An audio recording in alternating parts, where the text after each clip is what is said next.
mankind.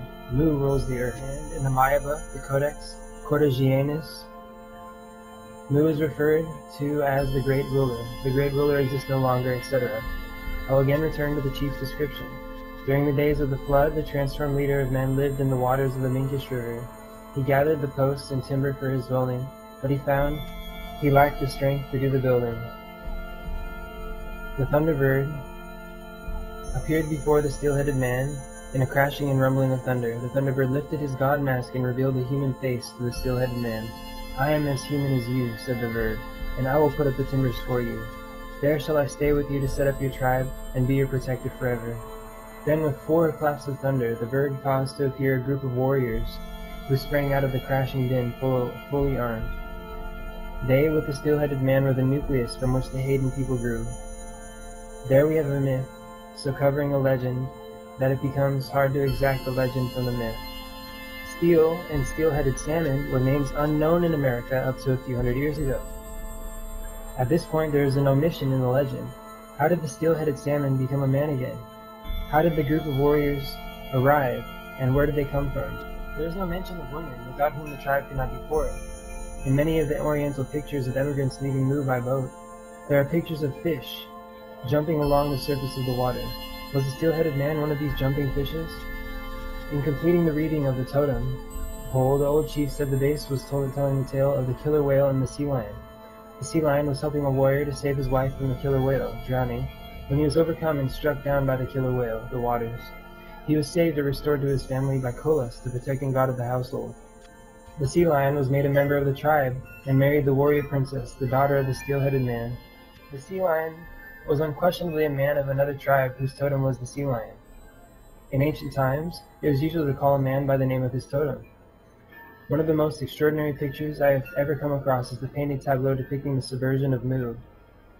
In one of its 2 pictures, the only one that I have found depicting the submersion of Mu.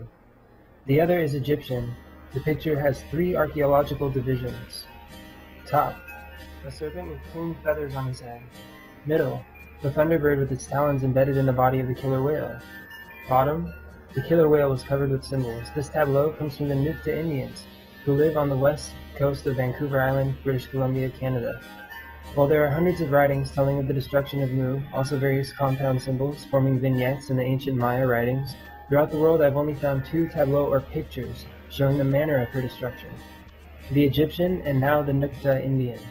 There is, however, a marked difference between the 2. The Egyptian depicts Mu falling into an abyss of fire, while the Nukta Indian depicts her as being submerged and covered with water. The 2 phases in her destruction are both correct.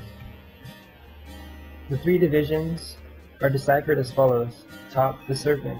The serpent has a plume of feathers on its head, and therefore it is the adorned serpent, the well-known Quetzalcoatl of the Mayas, and the symbol of deity as the creator among the northern people of Mu. Thus the picture commences by saying that the creator is dominating what is proceeding below. Middle, Thunderbird. Thunderbird legends permeate the tales of the Indians of the Northwest. Birds were one of the symbols symbolizing the 4 great primary forces, which are the executors of the deity's commands. Birds were the favorite symbol to express the forces in the northern part of Mu. While to the south, crosses were more frequently used. While birds were not the favorite symbol in the more southern parts of Mu, yet, as I said before, they were not excluded by any of the ancient peoples.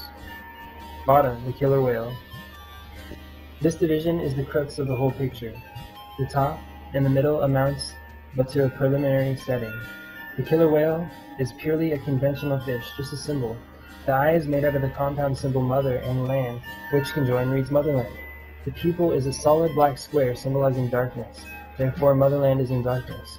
The neck is shown as broken, with the symbol abyss and magnetic forces, falling from the wings of the thunderbird, the 4 great forces, into the broken neck, thus showing that it is the subsidiary forces coming from the primary that is accomplishing the destruction.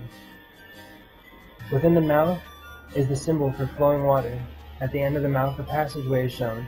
Beyond this passageway is the hieratic letter U, the alphabetical symbol for an abyss, thus saying the motherland has been carried down into the abyss of water. Directly following the abyss is the Ugor number 4, 4 bars. On the backbone is the Naga number of 4, 4 circles or discs. The number 4 was the numeral symbol for the 4 great primary forces. Above the backbone there are 5 bars, the Uyghur way of writing 5. 5 was the numeral symbol for a full or monotheistic godhead. Legend, thus repeating within the fish what was said by top and middle figures. The whole, as a legend would read, the Creator ordered or commanded the submergence of Mu. His executors, the 4 primary forces, proceeded to carry out the command by dispatching subsidiary forces to do the work. These caused the land to sink and the waters to cover over the sunken land.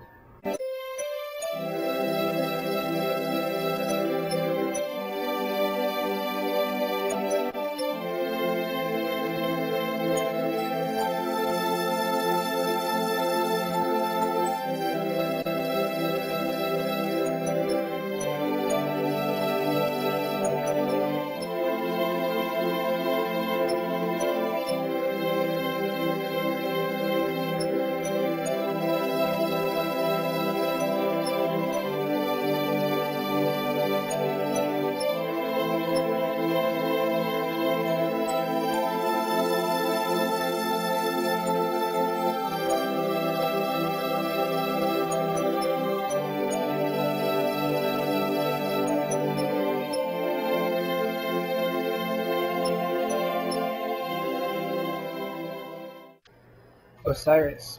Osiris was one of the oldest of the Egyptian gods. His worship was universal throughout Egypt at all times. Osiris was the representative of all that was good. The myths in Egypt about Osiris are bewildering. They claim that Osiris was once the monarch of Upper and Lower Egypt. It is claimed that Osiris was buried at Philae. Other towns claim his remains. According to all these myths, Osiris must have lived since the union of Upper and Lower Egypt was accomplished under Menes about 5000 BC. Against this, we find that Thoth, the founder of the Lower Egyptian, taught at Sais the Osirian religion, and this was about 14,000 BC.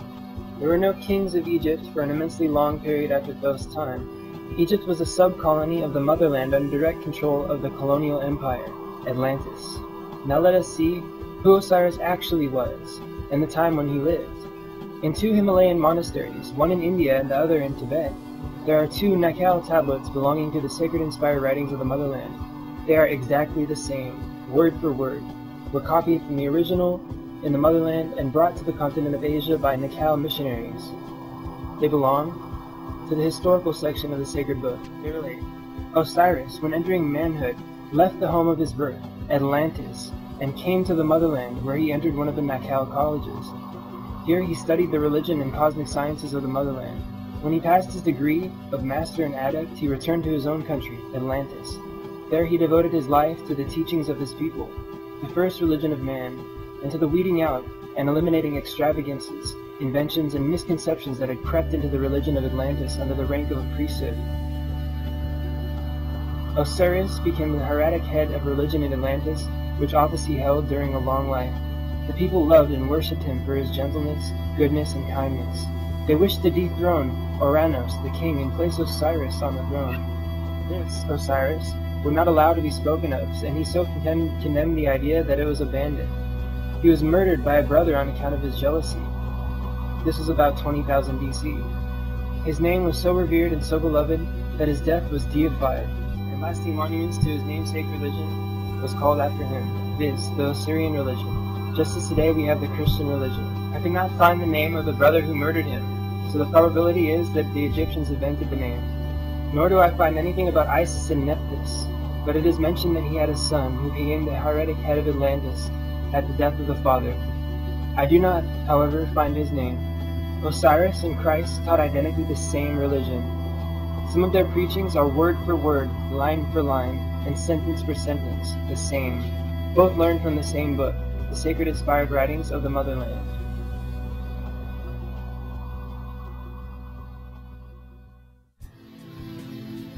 First we know about this religion of Egypt is where the ancient record states that about 16,000 years ago, Thoth, the son of an Atlantean priest, planted the Egyptian colony at the mouth of the Nile, and at Sais, on the banks of the Nile, built a temple and taught the Osirian religion.